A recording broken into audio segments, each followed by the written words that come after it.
छत्तीसगढ़ के धमतरी जिले से एक बेहद संवेदनशील और चिंताजनक मामला सामने आया है, जहां रेलवे प्रशासन द्वारा की गई अतिक्रमण हटाओ कार्यवाही ने दर्जनों परिवारों की जिंदगी को झकझोर कर रख दिया है।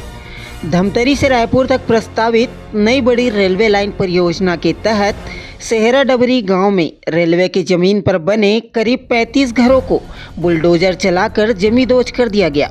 इस कार्यवाही के बाद गांव के लगभग 3 दर्जन परिवार खुले आसमान के नीचे आ गए। ग्रामीणों का आरोप है कि जिस समय यह कार्यवाही की गई उस वक्त गांव के अधिकतर लोग रोजगार के सिलसिले में बाहर गए हुए थे। घरों में केवल छोटे छोटे बच्चे और बुजुर्ग मौजूद थे। इसी दौरान अचानक जेसीबी मशीनें गांव में पहुंची और बिना किसी मानवीय संवेदना के घरों को तोड़ना शुरू कर दिया गया। ग्रामीणों का कहना है कि बच्चों के घर के अंदर होने के बावजूद बुलडोजर चलाया गया, जिससे गांव में अफरा तफरी और दहशत का माहौल बन गया है। कार्यवाही के बाद हालात यह है कि बेघर हुए परिवारों के पास न तो सिर छुपाने के लिए छत बची है और न ही रहने की कोई वैकल्पिक व्यवस्था। पीड़ित ग्रामीण प्रशासन से लगातार गुहार लगा रहे हैं कि उन्हें तत्काल अस्थायी आवास, भोजन और मूलभूत सुविधाएं मुहैया कराई जाए। ग्रामीणों ने रेलवे प्रशासन की कार्यप्रणाली पर गंभीर सवाल खड़े किए हैं। उनका कहना है कि उन्हें न तो कोई लिखित नोटिस दिया गया और न ही पूर्व सूचना।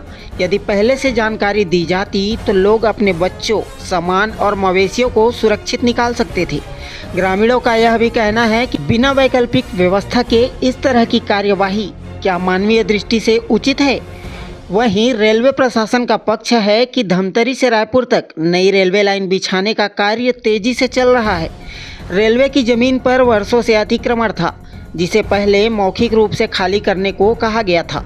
परियोजना में देरी न हो, इसी उद्देश्य से यह कार्यवाही की गई है। हालांकि इस पूरे मामले ने प्रशासनिक संवेदनशीलता और विकास बनाम मानवता के सवाल को एक बार फिर सामने ला दिया है। अब सभी की निगाहें प्रशासन के अगले कदम पर टिकी है कि बेघर हुए परिवारों के लिए सरकार क्या राहत और पुनर्वास की व्यवस्था करती है।